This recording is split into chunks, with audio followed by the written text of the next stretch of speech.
Hello Aries, Sun, Moon Rising, and Venus Signs. Kamusta kayo? Sana po ay nasa mabuti kayong kalagayan. Welcome back po sa Star Tarot. At kung bago kayo rito, welcome din po kayo. Please subscribe, like, share my videos, and leave me a comment kung nakaresonate po kayo.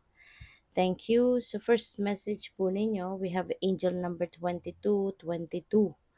Ayan. So, sabi dito, you can do everything by yourself, but life is to be shared. Partner up with the right spirit and you'll become a force. Honor commitments and people around. Don't judge. Instead, magkinig, no?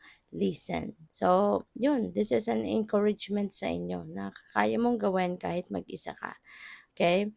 Maaari din nasanay ang iba sa inyo na nagtatrabaho kayo mag-isa, you're working on your own, you're doing things on your own. Pero sinasabi din dito na hindi rin masama, no, na makipagtulungan kayo sa iba. Hindi rin mas maganda rin ano, mas maganda rin na makikipagtulungan, no. Kaya maaari na mayroong mga partnerships na gagawin kayo with other people around this time. Baka may collaboration na gagawin kayo with other people or baka meron kayong mga kung kunyari sa negosyo baka may sosyo, no, baka kayo ay makikipagsosyo sa iba, so possible din yon, no.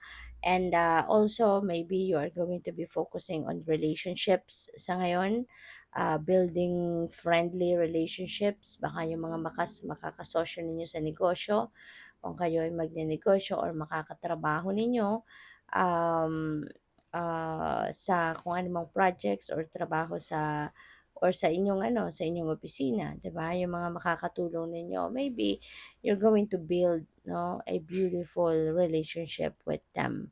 All right? There is also balance and prosperity, no, coming your way.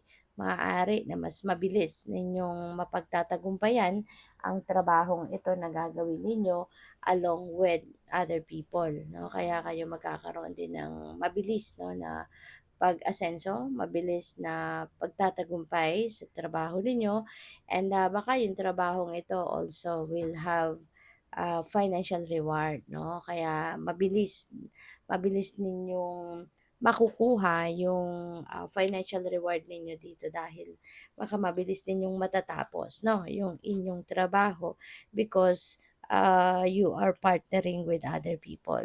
And siguro ngayon, you will be more efficient as well sa inyong trabaho.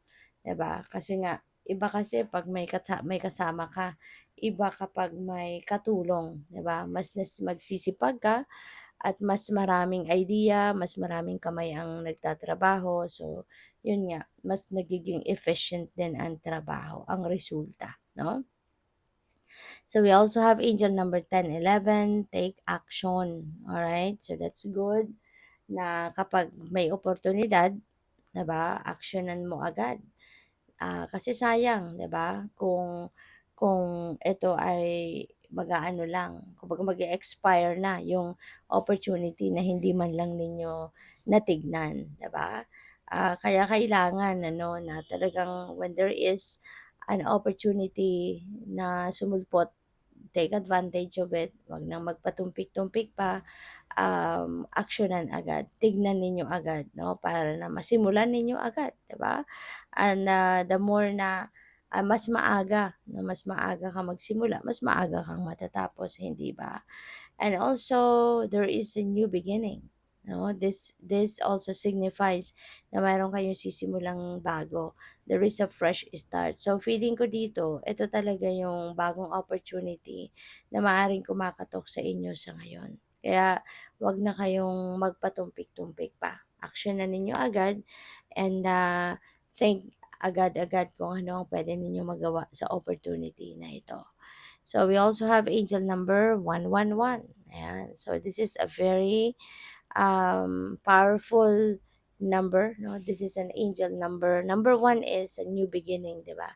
So kaya maaring madami talaga ang pwedeng different areas of life siguro ang sisimulan ninyong trabahuin, sisimulan ninyong gawin dito, no?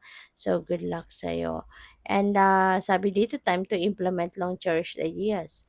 So that's good, no? Na siguro ngayon maghano ka na, mare-realize mo na kailangan mong magsipag, kailangan mong magtiyaga, 'di ba? Para masimulan mo ng gawin kung ano man itong mga bagay na naiisip ninyo, kung ano man yung mga ideya ninyo, hindi ba? And sabi din dito, you're on the right track toward making your dreams and visions a reality. The right people, circumstances, and resources are being sent your way. So, maganda, no? Kasi maaari na kung ano man itong mga idea ninyo, Aries, this could be something, no, na maganda and maybe that is aligned with your purpose. Maaaring aligned yan with your mission and life. Kaya, papadalhan ka, 'di ba, ng universe ng mga tao, circumstances, and resources na makakatulong sa iyo para ma-carry out mo kung ano man ang mga bagay na ito. You know, so that's really beautiful. So, tignan natin kung ano pa ang ganap. By the way, maraming salamat, no, for subscribing. And if you haven't subscribed yet, subscribe na kayo.